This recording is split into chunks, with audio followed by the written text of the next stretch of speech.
آپ ہمارے اوپر ایسا وقت آیا، مشکل وقت ہے، یہ مشکل وقت ہے، لیکن ہم پارٹی کے ساتھ کھڑے ہیں، اپنے ملک کے ساتھ کھڑے ہیں، پاکستان کے ساتھ کھڑے ہیں اور پاک فوج کے ساتھ کھڑے ہیں۔ پاکستان زندہ باد، عمران خان زندہ باد اور پاک فوج زندہ باد۔ بہت شکریہ۔ ناظرین اکرام، آپ نے یہ سٹیٹمنٹ سنی، میں ذاتی طور پہ سمجھتا ہوں یہ سٹیٹمنٹس بڑی اہم ہیں۔ ایک جانب تو اب جو ایک راستہ چل پڑا تھا اور ایک طریقہ چل پڑا تھا کہ لوگوں کو اٹھا کے ان سے سٹیٹمنٹس لینی ہے، اس کا راستہ بند ہو رہا ہے۔ جو یہ سٹیٹمنٹ دے رہا ہے آن اوتھ یہ باتیں کر رہا ہے، ساتھ ہی ساتھ عمران خان کو فوج سے لڑوانے اور عمران خان کو اینٹی فوج ثابت کرنے کا جو ایک بارودی سرنگ بچھاتے ہیں عمران خان کے مخالفین،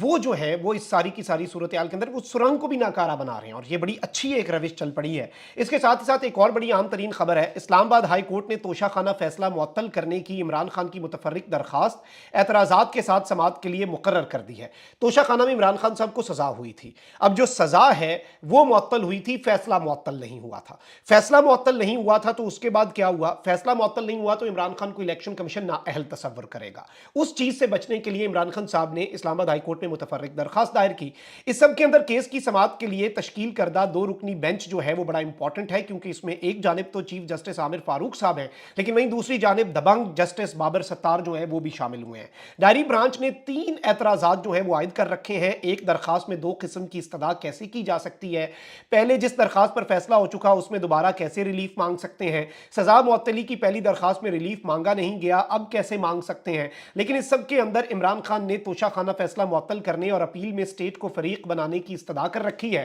اور اب اسی طرز کے اوپر یہ معاملہ آگے چلے گا، اور یہ صورتحال جو ہے دیکھتے ہیں کہ کس کروٹ یہ اونٹ بیٹھتا ہے اور یہ معاملہ کیا رخ اختیار کرتا ہے۔ لیکن جسٹس بابر ستار صاحب کی شمولیت سے اچھے کی امید ضرور پیدا ہوئی ہے کہ کچھ اچھا ضرور ہوگا۔